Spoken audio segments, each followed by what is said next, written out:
Bismillahirrahmanirrahim. ملګرو ښه راغلاست د C++ ویډیو ته او په دې ویډیو کې موږ تاسو static function in class باندې خبره کوو.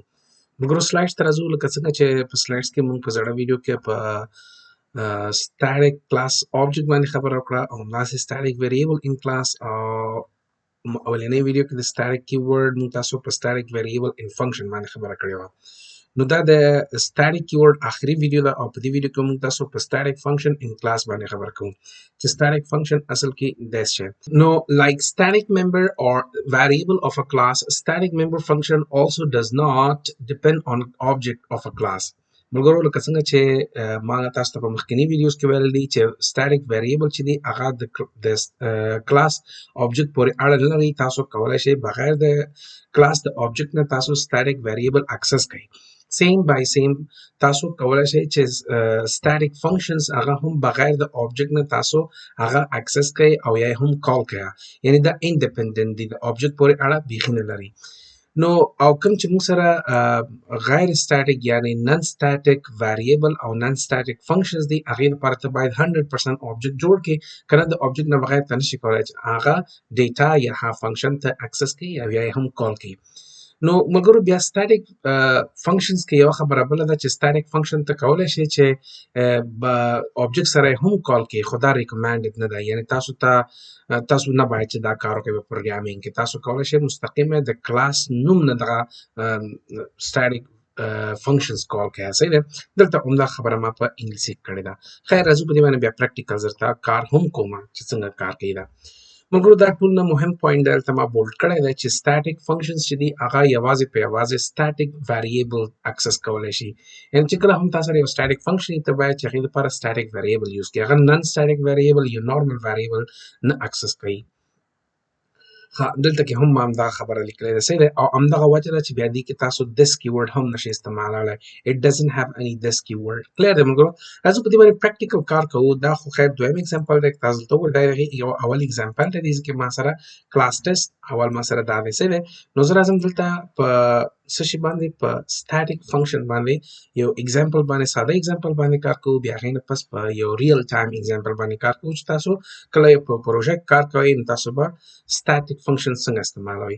مګر زه بل سمپل ته راشم دلته ورته وایم چې include iostream به واخلم. iostream او هغې نه پس به راشم using name space std به واخلم او دلته به زه ورته وایم چې دا زما مین فنکشن دی او پاس دلته چې دی ما سره یو کلاس دی د ټیسټ په نوم باندې. صحیح دی. نو زه به واخلم چې کلاس ټیسټ او دلته به دا کلاس زما جوړ شو.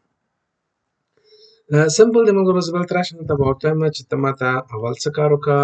اول ما ته یو static variable واخله. نو زه به راشم دلته ورته وایم چې public دی او هغې نه پس به زه واخلم چې static int x. نو دغه int x شو. مګر دا ما تاسو ته ویلي وو چې دغه به تاسو انیشلایز کوئ څنګه. دا به تاسو د کلاس نه بهر انیشلایز کوئ. نو د هغې لپاره باید چې زه څه کار وکړم. هغې لپاره زه دلته باید ولیکم چې int بیا د ټیسټ نوم ولیکم. دلته به ډبل ډاټ استعمال کړم. دلته به x واخلم is equal to suppose ما 10 ور واچوم یا تاسو یو هر نمبر چې واچو هغه به دې x ته اوس پرېوتئ. صحیح. اوس ملګرو دلته به زه لاندې راشم ورته وایم چې ته ما ته څه کار وکړه. یو فنکشن واخله void او دلته به واخلم چې display. دا display چې دی دا یو non static function دی ما سره. صحیح دی ملګرو. دا static نه یعنی non static normal function دی. زه به دلته ورته وایم چې cout که ما ته څه وکړه. cout که ما ته زه ورته وایم چې non dash static function. صحیح دی که نه display دا ما سره display function دی او دلته ما ته /n واخله. کلیر. دا ما سره راغی display function. ملګرو همداسې که زه راشم دلته او ورته وایم چې void static void واخلم. static void او دلته به زه ورته واخلم چې like for example show function واخلم یا print whatever تاسو غواړئ او دلته به زه ورته وایم چې دا ما سره چې دی cout که ما ته static function. صحیح دی که نه function show static function show and static variable x is equal to. زه غواړم چې دغه x access کړم. نو سمپل به زه دلته ورته وایم چې ته ما ته څه وکړه x دلته ولیکه او بیا به ته handle نیو لاین ته راشه. نو ملګرو ما سره یو static function دی یو ما سره non static function دی یو ما سره static variable دی. زه راځم دلته کې څه کار کوم main function ته اوس راځم. کلیر ده. نو زه به څه وکړم main function ته به راشم. نو که تاسو دلته وګورئ ملګرو زه به دلته سمپل راشم اول به د دغه کلاس آبجیکټ جوړ کړم چې ټیسټ صحیح ده که نه ټیسټ او بي جی. نو که زه غواړم چې ډسپلی فنکشن استعمال کړم نو تاسو مجبوره مکلف یئ چې دلته به تاسو آبجیکټ جوړوئ د دغه کلاس. که تاسو غواړئ چې نه دا استعمالوئ نو دا ضرور نه ده چې تاسو آبجیکټ جوړ کړئ. ډایرکټ تاسو کولی شئ چې راشئ ورته ووایئ چې ټیسټ او ډبل ډاټ دلته واخلئ او دلته به تاسو شو فنکشن ورته کول کوئ. نو ملګرو که زه دا پروګرام رن کړم ګورو چې به د دې به ریزلټ ماته سره څه وي. نو دا تاسو وګورئ ملګرو static function show and static variable x is equal to 10. نو دغه ویلیو د ویریبل ته راغله او دغه ویریبل ما دلته اکسس کړ. نو دا ما سره په دې شکل باندې تاسو کولی شئ چې څه وکړئ static function تاسو اکسس کړئ. ملګرو که چیرې احیانا دغه ویریبل ما سره دغه ویریبل ما سره static نه وي او د دې نوم به زه کېدم سپوز x دی که زه اوس دا رن کوم نو دا ماته error راکوي. دا ماته وایي چې یار څه وکړه دې ځای کې دا ماته وایي چې invalid use of member test صحیح ده که نه دا خو خیر ایتیز په باره کې دی. که تاسو وایئ چې یاره دا error د دې ځای نه دا به زه ختم کړم او اوس زه دلته رن کوم چې دا ماته څه راکوي دا ماته ګوره همغه error راکوي. دا ماته وایي چې int x static member function. نو دلته کې تاسو پاس وګورئ in static member function static void test is equal to show دې ځای کې تاسو ته هم لیکلی چې invalid use of دا ګورئ member. نو دې مطلب دا دی چې دغه x چې دی دا باید شي ما سره دا باید ما سره static وي. نو زه به دا static واخلم صحیح دی. نو static او دا به زه رن کړم. که دا زه اوس رن کوم ملګرو دلته که تاسو وګورئ دا خیر زوړ دی که دوباره دا رن کوم دا تاسو وګورئ دلته ماته وایي چې ته دغه انیشلایز کړی دی هم نه دی څه شی دغه x ته انیشلایز کړی نه دی. نو undefined reference دی صحیح دی. نو زه به راشم دلته به ډیفاین کړم سپوز زه به ورته وایم چې int test او دلته به ډبل ډاټ او دلته به زه ورته وایم چې x is equal to suppose ما 90 واخیسته. اوس که زه دا پروګرام رن کوم نو error به اوس ختم شي. دا تاسو وګورئ ملګرو static function show and static variable 90. ملګرو که چیرې احیانا تاسو اوس غواړئ څه وکړئ دغه ډسپلی فنکشن اکسس کړئ دلته ما سره آبجیکټ نشته که زه راشم ورته وایم چې ټیسټ ډبل ډاټ او دلته زه ډسپلی واخلم نو دا به اوس یو error وي. دا ماته وایي چې ډسپلی فنکشن چې دا موږ سره static نه دی. دلته تاسو وګورئ cannot call member function تاسو نشئ کولی چې member function کال کوئ بغیر د آبجیکټ نه. نو ته مجبوره مکلف یې چې ډسپلی لپاره ته بس به یو آبجیکټ جوړوي. سپوز ما جوړ کړ ټیسټ ډاټ ټیسټ آبجیکټ او دلته ته راشئ ورته ووایئ چې نه ټیسټ ډبل ډاټ نه آبجیکټ ډاټ ډسپلی. اوس به دا مشکل حل شي. دا تاسو وګورئ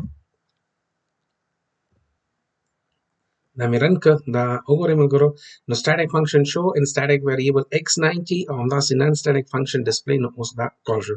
نو ټول نه مهمه دې ځای کې خبره ټوله دې ځای کې ده چې دا ما سره دی څه شی calling static function صحیح دی او دا ما سره چې دی ملګرو calling non static function صحیح دی.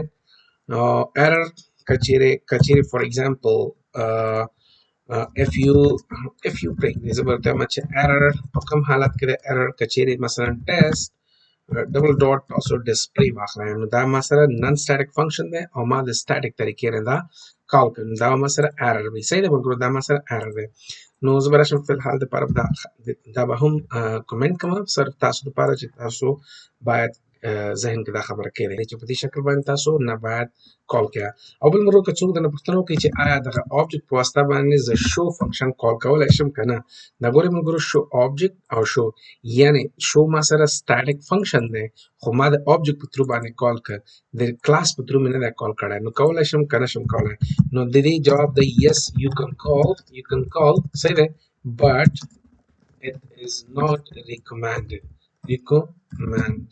دا تاسو ته ریکمند نه دی یعنې نه باید چې تاسو دا کار وکړئ دا په حساب د وارنینګ به تاسو ته بیا درکوي صحیح دی که نه پروګرام دا تاسو وګورئ static function show and static variable تاسو کولی شئ خو دا ریکمندډ نه دی تاسو باید په دې شکل باندې دا کال کوئ.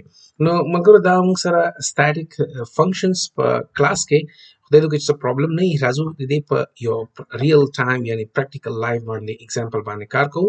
مثلا زه راځم دلته څه کار کوم او یا به هم هغه په را روانه ویډیو کې کار وکړو. نو ملګرو خپل خیال ساتئ زموږ د یوټیوب چینل سبسکرایب کړه او حتما خپل ملګرو سره شیر کړه او زنده باد افغانستان تل دې وي.